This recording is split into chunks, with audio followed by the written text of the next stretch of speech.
Assalamualaikum warahmatullahi wabarakatuh dan selamat sejahtera.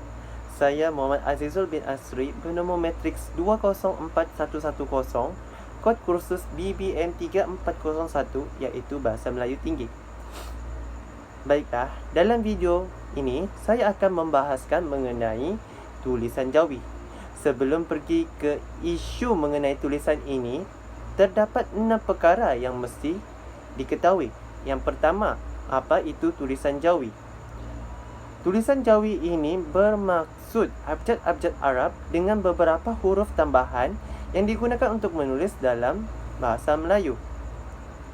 Oleh itu, tulisan Jawi ini berasal dari Arab.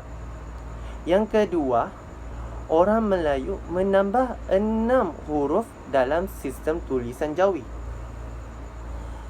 Huruf Arab asalnya mempunyai 31 huruf dan orang Melayu menjadikannya 37 huruf dengan menambah 6 huruf tambahan, iaitu huruf Ba, Nga, Nya, Pa, Ga dan Ca.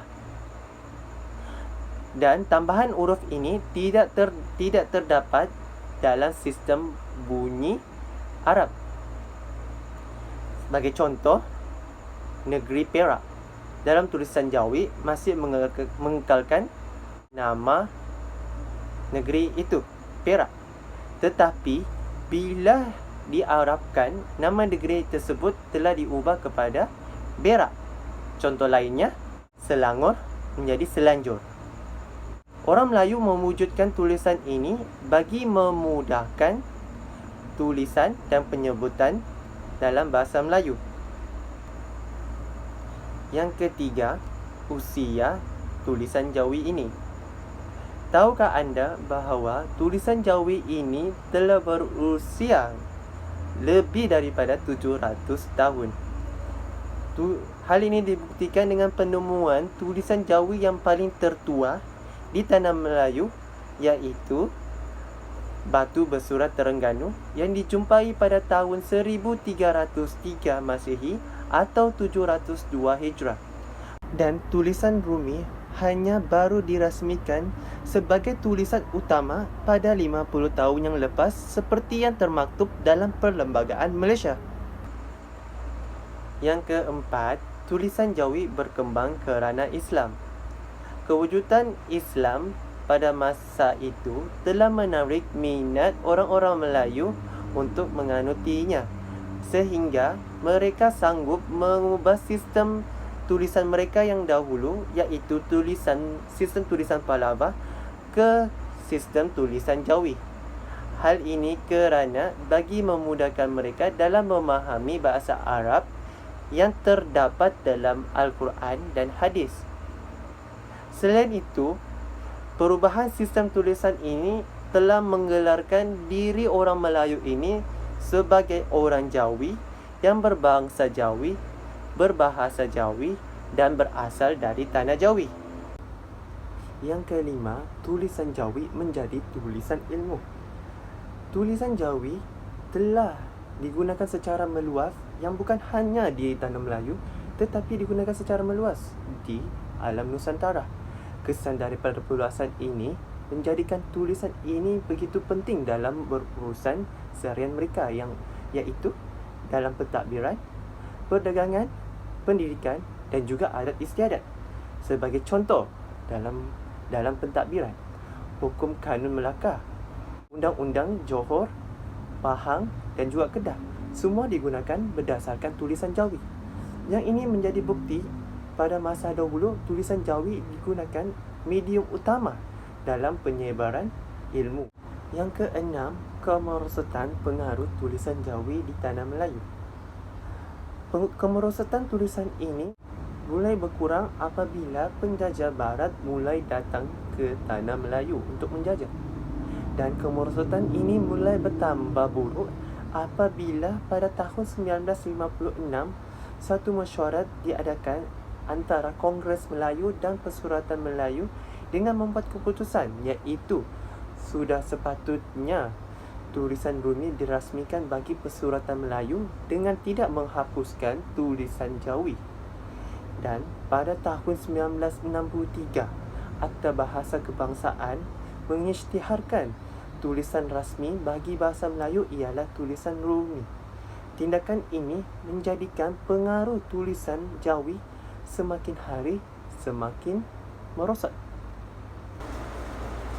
Seterusnya kita beralih kepada isu mengenai tulisan ini. Isu ini bermula apabila Dr. Mazli yang merupakan Menteri Pendidikan ketika itu memperkenalkan tulisan Jawi dan khat ke dalam sistem kurikulum sekolah kebangsaan dan sekolah jenis kebangsaan. Dan perkenalan tulisan ini menyebabkan pelbagai bantahan dari pelbagai pihak. Salah satunya ialah Persekutuan Persatuan Lembaga Pengurus Sekolah Cina Malaysia, iaitu Dong Jiaozong, yang mengadakan petisyen membantah tulisan Jawi yang menganggap sebagai satu langkah Islamisasi kepada orang bukan Islam. Tanggapan ini menjadikan pelbagai pihak turut marah kepada pertubuhan ini, sehingga Dr. Mahathir sendiri menganggap anggota-anggota dalam pertubuhan ini sebagai seorang yang resis. Oleh itu, Dr. Mazli memberi jawapan mengapa KPM dan Dr. Mazli sendiri memperkenalkan tulisan ini ke dalam kurikulum. Jawapannya ialah tulisan Jawi ini hanya sebagai pengisian tambahan dalam aspek seni bahasa dan memperkayakan murid dengan pengetahuan seni warisan dan sejarah bahasa Melayu. Oleh itu, ia hanya berbentuk ilmu dan tidak melibatkan sebarang agama. Oleh itu, saya sebagai pengkaji telah membuat soal selidik terhadap 80 responden yang terdiri 40 responden orang Islam dan 40 orang bukan Islam. Dan seramai 70% orang tidak menyokong tanggapan yang menganggap tulisan Jawi ini satu langkah Islamisasi kepada orang bukan Islam jika ia diwujudkan dalam kurikulum sekolah. Dan hanya 30% orang sahaja yang menyokong tanggapan ini.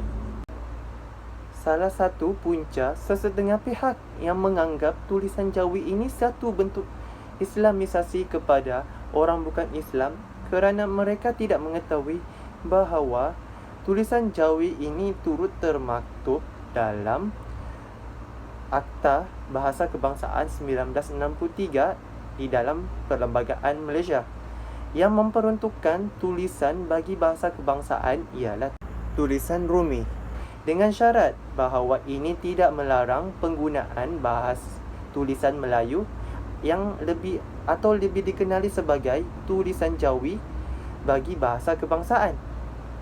Oleh itu, jika mereka menolak tulisan Jawi ini, mereka telah menyalahi Akta Bahasa Kebangsaan 1963 ini. Selain itu, tulisan Jawi ini hanyalah medium komunikasi dan digunakan untuk menyampaikan mesej.